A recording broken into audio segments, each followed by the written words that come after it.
Train में हत्या।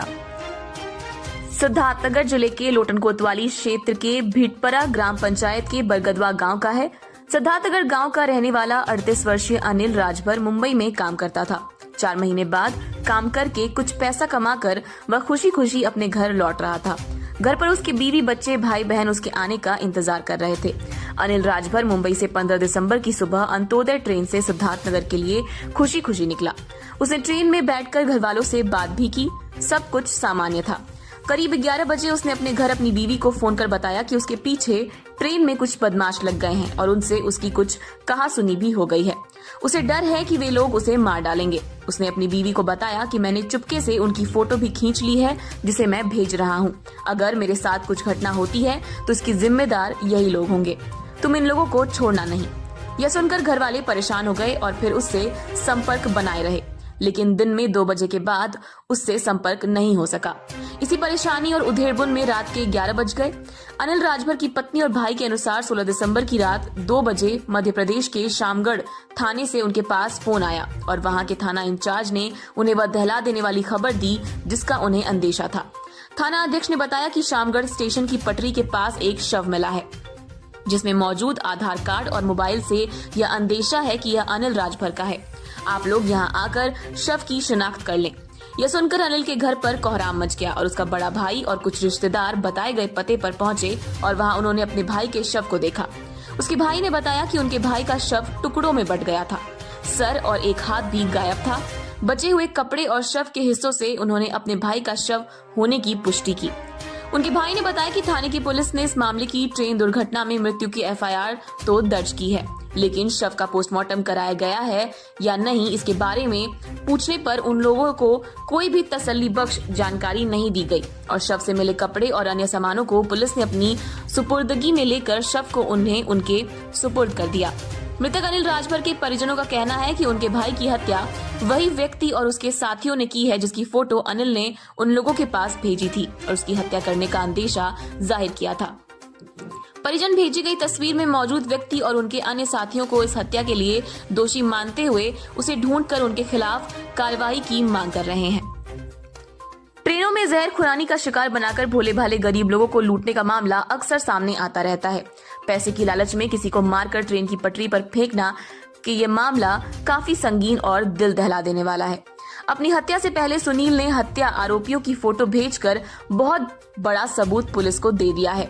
अब देखना ये होगा कि गरीब परिवार से ताल्लुक रखने वाले अनिल राजभर की हत्या में शामिल लोगों को पकड़ने के लिए पुलिस कितनी तत्परता दिखाती है। हालांकि एक फोटो के अलावा उन लोगों के बारे में और कोई भी जानकारी नहीं है, लेकिन सोशल मीडिया के इस जमाने में फोटो के आधार पर इन हत्यारों का पता लगाना कोई बहुत मुश्किल का काम नहीं है।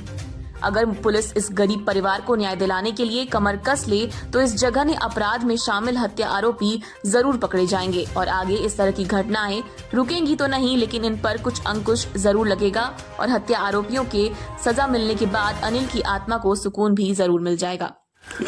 भैया हमारे पति बाहर रहे 4 महीना से। 15 तारीख सवेरे गाड़ी पकड़ रहे 5 बजे, शाम को 4 बजे फिर हमसे बात भई। का दिन हमारे पीछे गुंडा लागे मारे गति, अगर हमें कुछ होए तो ये मैंने इनके जिंदा ना छोड़े मारी डालो। भैया हम कहाँ जाइए रे, हमारे साथ न्याय करो। फोन लगाए फिर क्या कैसे जानकारी मिला? बस ओकरे बाद हमारे परिवार बात ना आई भाई, सब मोबाइल उनके छीन लीन और मार दिन अमित कुमार नाम है, हम भीटपरा में रहते हैं। अच्छा, क्या मामला हुआ है? आपके कौन थे जो बम्बई से घर आ रहे थे, उनके साथ घटना हो गई, उनकी डेड बॉडी मिली? मेरे छोटे भाई थे माजिल। अच्छा, कैसे क्या हुआ था? कैसे आप लोग क्या जानकारी मिली? हमको सब जानकारी नहीं मिली। मेरे छोटे भाई के मोबाइल से एक फ़ोटो आया था, तो मैं उस समय काम कर रहा था तो देखा कि किसी अनजान आदमी का फ़ोटो है। मैं देख कर रख दिया, काम करने लगा। फिर मिस कॉल आया तो मैं काम पे था इसलिए उठाया नहीं। फिर सुबह मैं अपने बड़े मझिल भाई पे फ़ोन लगाया तो फ़ोन उठा के उन्होंने कहा कि भाई हमको बॉडी मिली है, आप आके शनाख्त कर लीजिए। फिर मैं तुरंत 5 बजे निकल गया और वहाँ जाके मैं दूसरे दिन पहुँचा 6 बजे। फिर उन्होंने सब कुछ कागज़ बना लिया था। दो जन पहले से थे वहाँ, रिश्तेदार थे। कागज़ बना लिया था। हमने कहा मुकदमा लिखिए, बोले कि काम करके आओ फिर हम मुकदमा लिखते हैं। और हमने बोला कि भाई हमको पोस्टमार्टम का कागज़ दे दीजिए या उनका कुछ हमको जेरोक्स दे दीजिए, कुछ दे दीजिए। वो बोले नहीं, कुछ नहीं मिलेगा, आपके भाई का जो कपड़ा है, चप्पल जूता जो भी है, चप्पल वप्पल वो सब जब्त रहेगा, आप आओगे तब मिलेगा। अच्छा, बॉडी की क्या स्थिति थी, कैसे उसकी मौत हुई, कुछ पता चल पाया आप लोगों को, क्या कारण है? सर इस वक्त ना पूछे तो ये अच्छा है, क्योंकि मैं एक एक पार्ट देख के आया हूँ, एक एक पार्ट इकट्ठा करके आया हूँ। सब इकट्ठा था, मैं अलग अलग करके उसको समेटा। और उसमें एक टांग नहीं था, कमर का आधा हिस्सा नहीं था, गला नहीं मिला उनका, और बाकी सामान था, मतलब आधे से ज़्यादा नहीं था। अच्छा, कहाँ रहते थे आपके भाई? बम्बई में? मेरे साथ में ही बोरेवली में रहते थे। क्या करते थे? हम लोग टेबल का काम करते हैं, स्टूल टेबल बनाते हैं जो सर पे लेके घूमते हैं लोग। मेरा नाम अक्षय है, मैं भिटपरा टोला बरगदवा में रहता हूँ। अच्छा, क्या मामला हुआ आज आपके भाई की डेड बॉडी आई? मेरा भाई 15 तारीख को मुंबई से 4 महीने के बाद घर आ रहा था। अंत्योदय ट्रेन में सुबह 5 बजे बैठा, फ़ोन लगा के बोला मैं आराम से बैठ गया हूँ, घर आ रहा हूँ। उसके बाद शाम 4 बजे फ़ोन आया कि मेरे पीछे कुछ गुंडे लोग लगे हैं, मेरा पैसा छीन रहे और मुझे मारने का धमकी दे रहे हैं।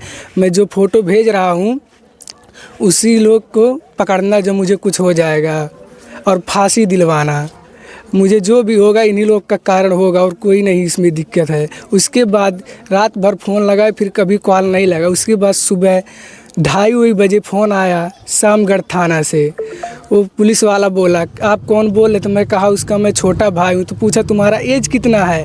मैंने बोला 25 साल का। था तब अपने से एजेड आदमी को किसी को फ़ोन दो।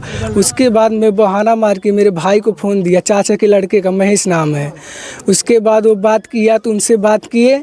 उसके बाद मैं फिर से वीडियो कॉल लगाया तो बोला तुम महेश बोल रहे हो? कह रहा हाँ। तो कह रहे हैं कि आपका भाई इस दुनिया में अब नहीं है। ये जो मोबाइल है, कपड़ा, इसका फ़ोटो भेज रहा हूँ, देखो ये तुम्हारे भाई का। तो मेरे भाई का ही मोबाइल और कपड़ा दोनों था। मेरे भाई का मारने वाले वही है जो मेरे भाई ने फ़ोटो मेरे पास भेजा था। जो भी हो मेरे भाई को न्याय दिलाया, उन लोगों को फांसी दिलाई और मुझे कुछ नहीं चाहिए।